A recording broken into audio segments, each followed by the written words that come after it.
Okay, Assalamualaikum warahmatullahi wabarakatuh and good morning to all. So, kita akan sambung bahagian 7.2, Rule of Chemoreceptors in Controlling Breeding. Okay, the learning outcome is to state the types of chemoreceptor and explain the role of chemoreceptor in controlling the rate of normal breeding. Subtopik yang ini bercerita macam mana kita nak control breeding, maksudnya bila mana kita jalankan strenuous activity, kamu baru jalankan aktiviti yang berat, so kamu akan tak cukup oksigen kan, so therefore kamu akan tercungap-cungap. Okay, tercungap-cungap tu maksudnya kamu akan increasekan the rate of breathing dan depth of breathing kamu tu jadi lebih dalam lah. Maksudnya kamu akan tarik nafas dengan lebih dalam untuk bagi lebih banyak oksigen masuk dan lebih banyak CO2 yang keluar daripada pernafasan. So control of breathing is occurs repetitively and involuntary. Kamu tak perlu kawal. Benda tu memang berlaku secara automatik dan dia akan sentiasa berlaku. That's why repetitive. Kalau stop tu faham lah kan. So inhalation maksudnya inspiration, kita tarik udara masuk ke dalam lungs kita melalui trachea. Exhalation ataupun expiration, kita hembus keluar. Okay?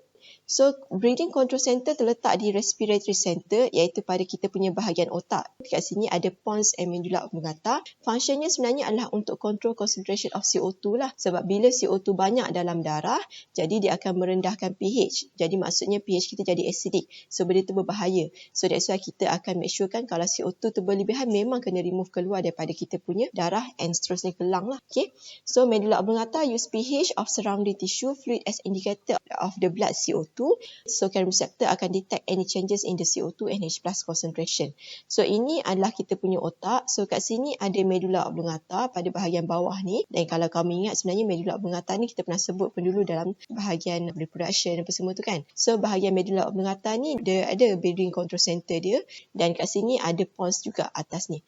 So, medulla oblongata ni akan control breathing dan dia akan menyebabkan perubahan lah yang berlaku ke atas kita punya bahagian pada lungs kita. Okay, iaitu pada bahagian tulang rusuk. Jadi, dia akan juga link together dengan heart punya blood transport system. So, medulla oblongata akan trigger the rhythm sama ada laju ataupun perlahan dan pons yang akan moderate it. Maksudnya dia akan control lah. Okay. So, dalam medulla oblongata ada inspiratory center dengan expiratory center. Inspiratory untuk tarik nafas, expiratory untuk hembus nafas. Manakala pada pons pula dia akan control the transition di antara tarik dan hembus nafas tu. Jadi dia boleh stimulate dan juga inhibit lah respiratory center yang ada pada medulla oblongata ni. Okay, so stress receptor pula terletak pada wall of alveoli and bronchioles. Ini pada bahagian paru kita. So, dia akan aktif masa kita nak tarik nafas. So, dia terstretch, so therefore dia aktif lah. Okay, role dia supaya dia boleh send impulse pergi ke inspiratory center untuk inhibitkan. Sebab baru lepas tarik nafas, so kita tak nak lepas tarik kan. Kita nak tarik, hembus kan. So, therefore bila dah berlaku tarik nafas, so therefore kita kena hembus dia. That's why kita kena inhibitkan inspiratory center dan stimulate expiratory center supaya lepas tarik, kita hembus. Tarik, hembus macam tu. Okay, so kita akan lihat proses nanti. So, chemoreceptor ni, ia adalah reseptor yang detect changes pada hydrogen concentration ion. Disebabkan oleh CO2 punya changes. Cikgu dah ajar sebelum ni, ini equation dia. H2O combine dengan CO2 akan form carbonic acid. H2CO3. So, H2CO3 ni unstable, so therefore it can easily split into H+ and bicarbonate ion. HCO3-. So, H+ ni akan menyebabkan pH tu jadi rendah lah. Sebab kalau pH rendah, maksudnya H+ tu tinggi. Okay? Maksudnya darah tu jadi acidic lah. So, dia ada dua chemoreceptor iaitu pada central chemoreceptor and peripheral chemoreceptor. So, central chemoreceptor ni duduk pada kita punya central nervous system lah. Iaitu medulla oblongata pada otak tu. So, dia akan sensitif pada changes pada H+ punya concentration dalam cerebrospinal fluid. Cerebrospinal fluid ni adalah cecair yang meliputi otak kita. Okay, so bila CO2 tu banyak dalam darah, jadi akan ada sikit CO2 diffuse daripada darah masuk ke dalam cerebrospinal fluid dan menyebabkan H+ dekat dalam kita punya cerebrospinal fluid tu increase lah. So, central chemoreceptor akan be triggered. Manakala the second type of chemoreceptor adalah pada peripheral, iaitu ini terletak pada bahagian kita punya jantung. Pada bahagian jantung kita ada dua, iaitu carotid bodies and aortic bodies. Carotid bodies ni maksudnya chemoreceptor ni duduk pada carotid arteries. Carotid arteries ni sebenarnya salur darah, arteri yang membekalkan darah daripada jantung pergi ke head. So, that's why dapat detect lah. Dan satu lagi adalah aortic bodies. Aortic body ni pula adalah chemoreceptor yang ada pada aorta. That's why namanya aortic.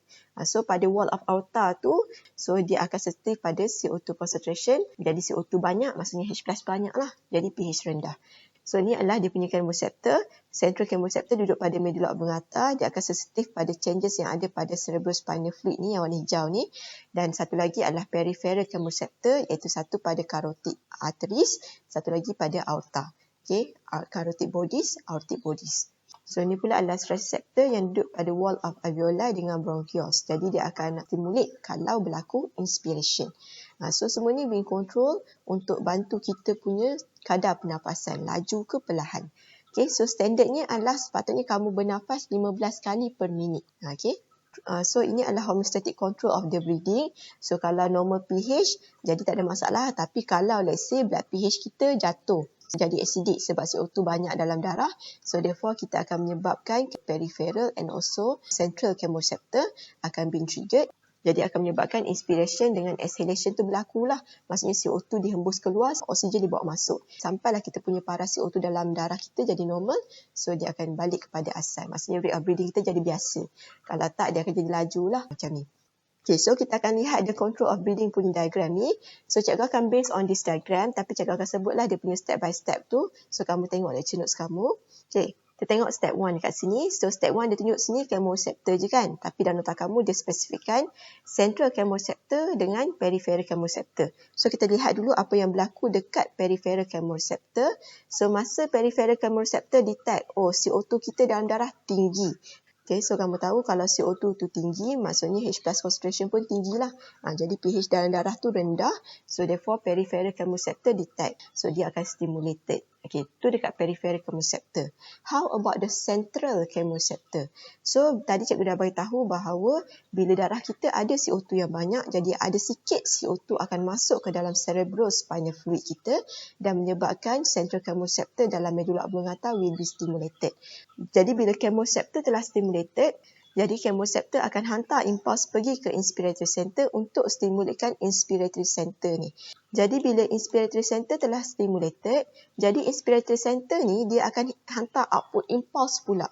Sebab inspiratory center kan dekat otak kan. Jadi otak nak hantar apa-apa mesti kena melalui neuron. Neuron tu guna impuls lah. Okay, so impuls itu akan dihantar pergi ke kita punya bahagian dada. Okay, iaitu pada diaphragm dan juga external intercostal muscle. Okay, so kamu tengok yang ni diaphragm kita. Tapi kamu tak ada bedah tikus tahun ni. So therefore kamu tak nampak lah diaphragm tu. Okay, diaphragm ni selaput yang warna jernih sikit. Dia duduk betul-betul kat bawah ribcage kita. Dia memang macam attach lah. Okay, so ni diaphragm. External intercostal muscle ni adalah otot yang meliputi kita punya ribcage. Okay. So, impuls dihantar pergi kedua ni melalui neuron yang spesifik. Iaitu kalau pergi ke diaphragm namanya phrenic nerves. Kalau pergi ke external intercostal muscle namanya thoracic nerve. So tujuan dia hantar impuls ni supaya untuk increasekan depth and rate of breathing lah. Maksudnya kita akan nampak kita punya nafas lebih dalam dan lebih cepat.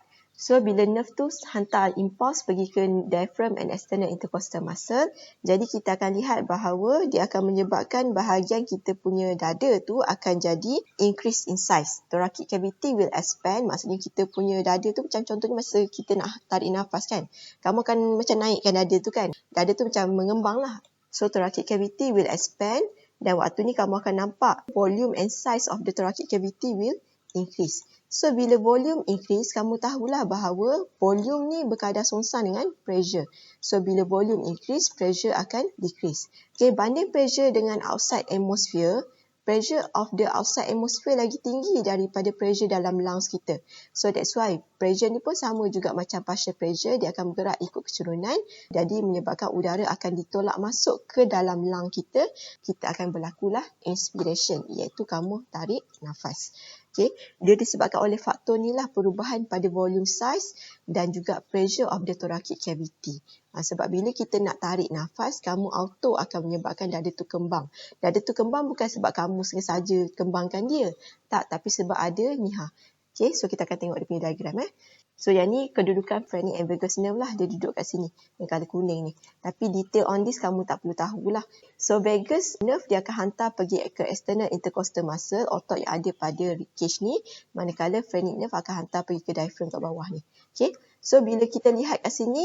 bila masa time nak expiration, the impulse being sent to diaphragm and external intercostal muscle.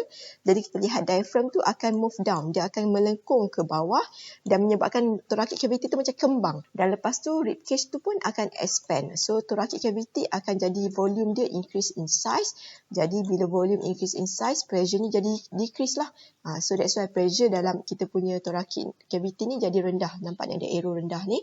So 756. If compared to the atmosphere, 760. So beza kan, sikit je. Okay, tapi somehow ada beza. So dia menyebabkan air will be inhaled into the lung. Maksudnya kita akan menarik nafas lah. Okay. Yang ni adalah X-ray bila lihat macam mana seorang tu bila dia tarik nafas. So kita nampak dia punya diaphragm tu melengkung ke bawah dan dada tu expand. Okay, so kita lihat macam mana proses expiration pula. Okay, so bila inspiration dah occurs, jadi dia akan menyebabkan stress receptor stimulated. Sebab tadi cikgu dah bagi tahu stress receptor ni duduk pada wall of alveoli dengan bronchioles. Jadi bila inspiration tu berlaku, jadi alveoli tu jadi kembang lah. Jadi stress receptor stimulated. Jadi stress receptor ni dia akan make sure kan supaya dah lepas inspiration mesti kena expiration. Dah lepas tarik nafas mesti kena hembus. Tak ada tarik, hembus macam tu kan. Okay, so dia mesti tarik, hembus. So bila lepas inspiration mesti kena hembus. Jadi stress receptor akan inhibit inspiratory center dan dia akan stimulatekan expiratory center. Jadi sebenarnya inhibit. Okay, jadi bila dia inhibit yang ini, auto lah sebelah lagi satu adalah stimulate. So impulse itu dihantar melalui vagus nerve. So jadi bila kesannya inspiratory center inhibited, dah tak adalah nerve yang dihantar ke diaphragm and external intercostal muscle. Okay, so therefore diaphragm and external intercostal muscle will be relaxed lah sebab no impulse. So kamu boleh tambah sini lah, no impulse.